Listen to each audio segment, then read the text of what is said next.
I guess, from the final. We've got this one and then we got the final one left. So today, this is a really fun one. I think you're gonna like this one. This is called tie-dye resist. This one doesn't take as long as some of the other ones we've done, but I think it creates just as big of an impact as the other ones. So we are going to make that today. So supply list, what we got? What do we need for this one? You are going to need white paper. It is important that you use white paper for this one and not a colored paper for the nature of this project. You're also going to need rather oil pastels or crayons. You can use either or. So oil pastels, if you've used them at school or if you have them at home, I think I had introduced you to these for the mandala as an option, but oil pastels, if you've not used them before, are basically just kind of an oil-based crayon. It's a smooth crayon. So you can use those, or you can use crayons.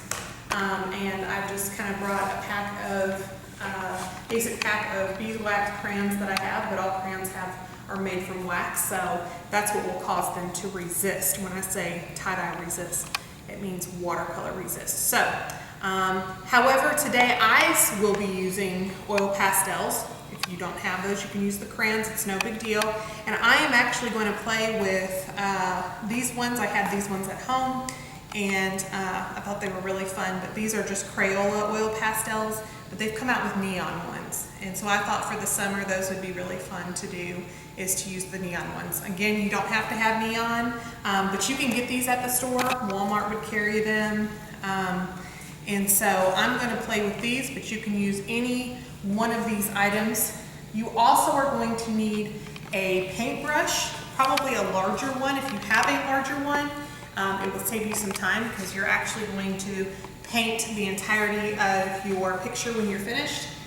So the bigger the brush, the better. You're going to need a water cup, and you're also going to need black watercolor. So in our last session, we used watercolor. We used this pan watercolor. We are going to be using that for this project also, but we are actually only going to be using the black. Now, if you don't have black watercolor, if you have black tempera color, that should work also. But we are using black watercolor because of the resist. And what I mean by that is the wax in these, when you coat that watercolor over it, that wax will resist what you have underlying there. So, and then I will also be using paper towel to kind of blot some of that extra at the very end. You could use tissues if you have those. And if you choose to, you can use your hair dryer to amplify some of the drying time. Okay, so let's get started. This one is really fun. I'm going to show you exactly how I made this one above. Again, just like every other art project, you don't have to do it the exact same way I do. In fact, I encourage you to make it your own. Use your own color choices that you enjoy, your own design. So it doesn't have to look like mine does, but to show you how I got what I did from this one, I'm going to pull these colors out here and lay them down here. And in order to give you this tie-dye look that I did, I'm going to find kind of a central point from the middle, and I'm just going to basically go around in a curve around that middle and work my way around.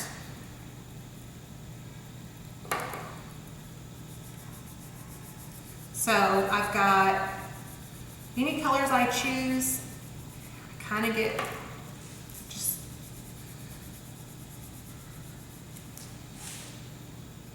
nice bright colors. It doesn't matter if some are larger than others as I go around. Let's see, I'll do like a teal maybe next.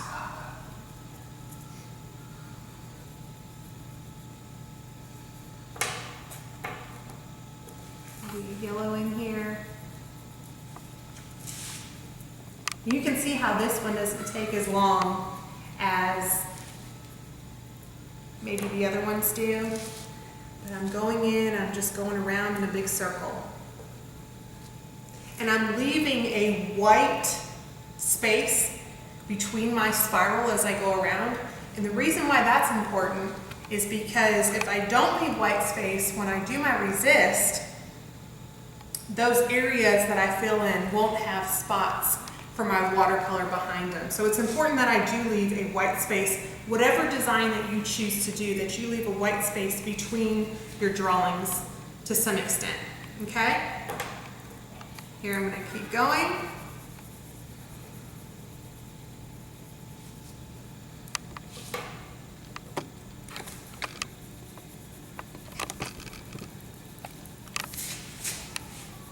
And as you go further out, you can actually, your squiggles can get larger if you choose to. Oh, I haven't used purple yet. I think I'm gonna go for, oh, yeah. How did I miss that on purple? That was a good choice.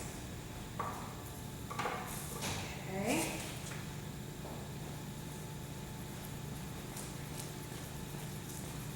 And so you can see as I'm going further out. Now some people don't know what to do as you get kind of further out in that spiral and you start kind of hitting the edge of that paper. You know what?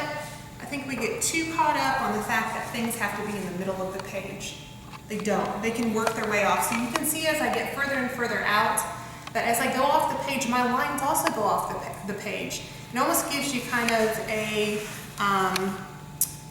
makes you kind of look like you're going down into the spiral that way, right?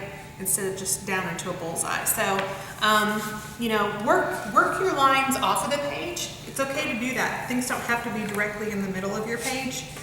So, as I get close to the edge here, you can kind of see how I'm just kind of working it to the corner, and then I stop. If I choose to, I can even do like a little bit on the edge as if it was continuing. And then I bring it back in as if it just keeps going. I think I'm gonna bring this down a little bit anyway. So again, no right or wrong answer to what you're doing. You can make it as little or as big as you want. Let's bring in some more purple. Maybe pink again.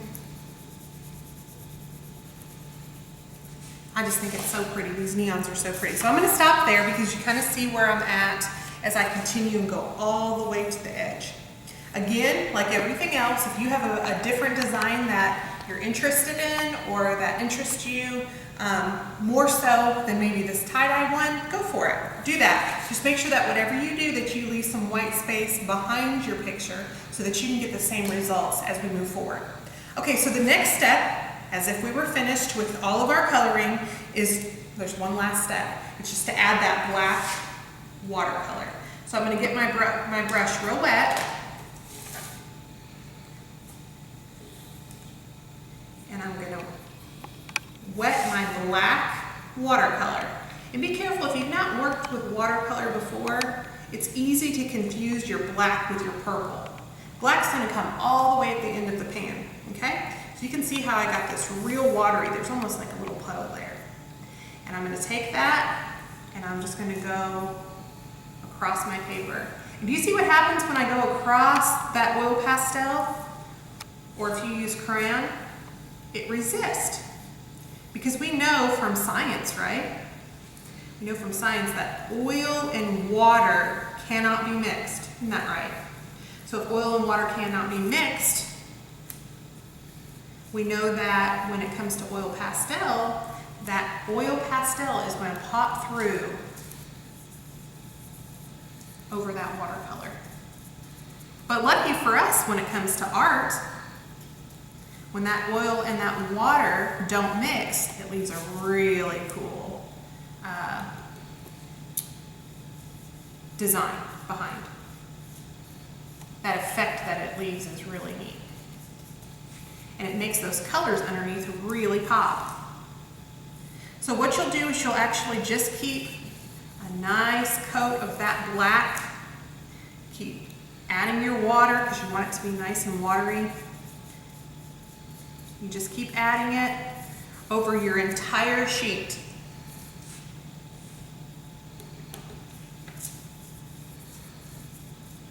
There may be some spots as you are working this that you feel aren't dark enough for you, and that's okay. You know how we fix that? We go over it with some more black watercolor. So if you see areas that you feel like when they dry are too light, let's say maybe like this area, just take another coat and you'll get a really stark background from that. The more contrast that you get, that contrast between light and dark values, like from those neons or those light colored oil pastels, and then that dark black background that you get, that contrast, the more this will really pop. And that's what contrast is, when things kind of pop. And neons are really big right now, aren't they? If you go out to the store, a lot of stuff is kind of coming back from like the 90s, the neons, you know, all that tie-dye and neon. So I thought this would be a fun one to do. So now what I'm going to do, let me get this last little bit here at the end.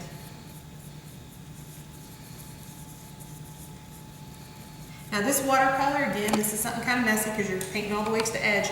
Watercolor does wash out, so it's not permanent. You may get it on your hands, and it may stick on there for a while, but if it gets on something, you don't have to worry as much because it will wash out. Okay.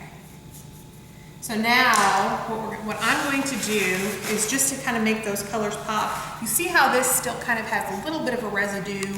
This one is completely dry, but this one has a little bit of a residue of that black, and I think that kind of adds to the texture of the piece and to the overall composition. But that beading, that little bit of beading that you get from that watercolor.